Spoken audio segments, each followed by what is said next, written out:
सावंतवाडी नगरपालिकेचं निवडणूक संपायला अवघी अर्धा तास असताना सावंतवाडीत शिंदे गट आणि भारतीय जनता पक्षामध्ये मोठा राडा झाला।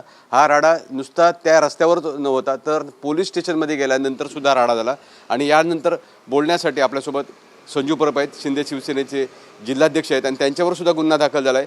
त्यांच्यावर असा आरोप करण्यात येत आहे की त्यांनी स्वतः त्यांच्या विशाल परब होते त्यांच्या सुरक्षा रक्षकाला त्यांनी मारहाण केले, अशा पद्धतीचा आरोप केला जातोय। मला सांगा संजू परब, तुमच्यावर आरोप केला जातोय कारण मारहाणीमध्ये तुम्ही स्वतः होता, अशा पद्धतीचा आरोप केला जातो। काय सांगाल, काय घटनाक्रम होता? हे आरोप सगळे खोटे आहेत। पहिल्यांदा आधी समजून घ्या, आमचं ते बूथ लागलं होतं आणि त्या बूथच्या अंगावर गाडी घातली गेली, त्यामुळे ती कार्यकर्त्याने अडवली आणि त्यामध्ये माणसं कोण होती तर ती यूपीची माणसं होती, त्यांच्यावर गुन्हे दाखल आहेत। मला तुम्ही सांगा, सावंतवाडी शहरात यूपीची माणसं कशाला पाहिजेत आणि त्यांचा काय संबंध आहे निवडणुकीत? त्यांच्या गाडीमध्ये यूपीची माणसं आणली कोणी, काय नेमकं बोलतोय तेच बोलतोय। त्यांच्या गाडीमध्ये पहिल्यांदा भारतीय जनता पार्टीचे झेंडे होते आणि भारतीय जनता पार्टीचं सामान होतं काय काय। आता यूपीची माणसं म्हणजे ज्याची गाडी मालक कोण आहे? विशाल परब, आणि विशाल परबची गाडी आहे आणि विशाल परबचे ते बॉडीगार्ड म्हणून राहतात।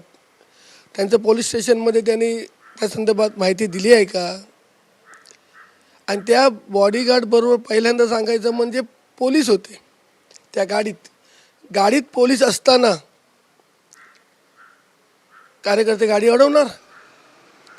त्यांना कोणी संरक्षण दिलं यूपीच्या माणसांना? जो पोलीस होता समोर त्यांच्या, ही जी 3 यूपीची माणसं होती त्यांना पोलीस संरक्षण कोणी दिलं? त्या गाडीत पोलीस काय करत होता? तो कोणासाठी नेमलेला पोलीस आहे? तो यांच्या गाडीत काय करत होता? विशाल परबने जे संरक्षण घेतलं आहे ते आपल्यासाठी घेतलं आहे का त्या बॉडीगार्डसाठी घेतलं आहे? म्हणजे आमच्या अंगावर गाडी चढवण्यासाठी कार्यकर्त्यांच्या पोलिसांचा पण वापर केला गेला आहे। आतमध्ये पोलीस होता। एक व्हिडिओ व्हायरल होतोय आणि त्या व्हिडिओमध्ये तुम्ही दिसताय की त्या सुरक्षा रक्षकाला लोटताय आणि तुमच्यावर आरोप होतोय की तुम्ही त्या सुरक्षा रक्षकाला मारण्यासाठी पहिला हात वर केलात। तुम्ही व्हिडिओ बघा, पोलीस समोर बघत होते, गाडी चेक करत होते, मी त्याला बाजूला केलं, असं बाजूला केलं, फक्त थापड मारली ना काय केलेलं आहे। एवढ्या गर्दीत समोर येऊन आडवा बघायला देत नव्हता असं कोणालाच, पोलिसांना पण दहशत निर्माण करत होता। मी त्याला असं बाजूला केलंय फक्त। पण त्यानंतर तुमच्या कार्यकर्त्यांनी त्याला मारतानाचा व्हिडिओ दिसतोय। ह्याला मारणं म्हणतात। तुम्ही बघितलं असं असं काय केलं, त्याला मारणं म्हणतात। तुम्हाला वाटतं मारणं माहिती नाही, वाटतं मारणं कसं असतं ते। त्यानंतर सगळ्यात महत्त्वाचं म्हणजे रवींद्र चव्हाण असतील आणि म्हणजे त्यांच्या बाजूने रवींद्र चव्हाण होते, तुमच्या बाजूने पालकमंत्री होते, हस्तक्षेप करत होते, म्हणजे मिटवण्यासाठी करत होते की नेमकं काय नेमकं चाललेलं? नाही, भूमिका ही मिटवण्याचीच होती, कोणी हस्तक्षेप केला नाहीत। निवडणूक संपलेली आहे, त्याच्यामुळे आता सगळे आम्ही एकच आहोत, तो विषय वेगळा आहे। पण केस होता कामा नये होती। त्यांनी माझ्यावर जे आरोप केले, संजूला अडकवावं, पुढे जिल्हा परिषद निवडणूक येतात, पण आम्ही त्यांच्या मेवण्यावर पण केस केली आहे ना, चव्हाण साहेबांच्या। त्यांचे वकील आहेत ॲडव्होकेट नेरोडेकर, त्यांच्यावर केस केली आहे, ते त्या घटनास्थळी होते। आम्ही काही न करता आमच्यावर केस करतात, पण त्यांच्या इथे घटनेचा हस्तक्षेप केला, त्याच्यामुळे त्यांच्यावर सुद्धा केस झाली आहे।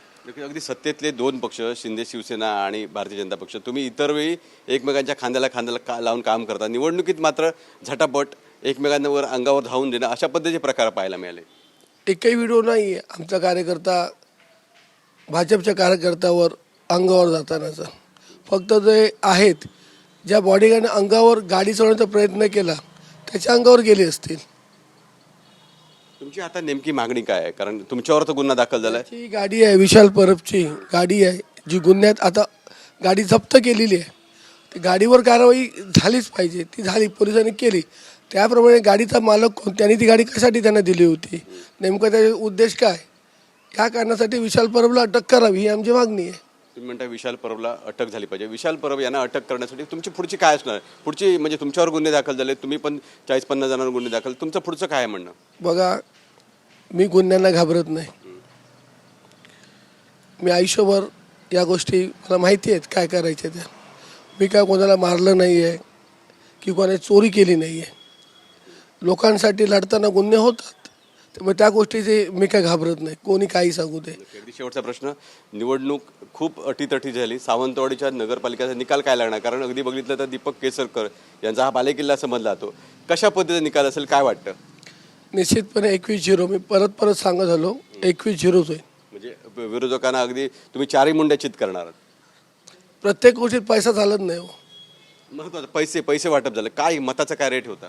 माझ्या वॉर्डमध्ये 25,000 रुपये रेट लावला होता. एका मताचा रेट एक 25,000 लावला होता आणि इतर ठिकाणी 10,000 लावला होता, असं आम्हाला समजतं. तुमच्या मतदारसंघात म्हणजे तुम्ही जिल्हा प्रमुख आहात म्हणून तुम्हाला पाडण्यासाठी 25,000 रुपये रेट होता. मला पाडण्यासाठी किती रेट लावला तरी मी त्यांच्या नेत्यांना सांगू इच्छितो, तुम्ही मला पाडू शकत नाही. तर नक्कीच हे होते संजू परब. ते म्हणत आहेत की मला पाडण्यासाठी 25,000 रुपयाचा त्यांच्या मतदारसंघात रेट होता एका मताला.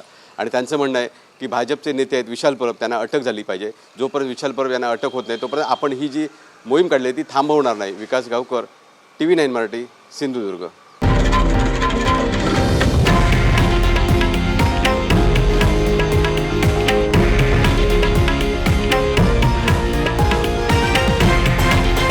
हे आहे देशातील नंबर 1 न्यूज नेटवर्क आणि आपण पाहत आहात TV9 मराठी, एकमेव.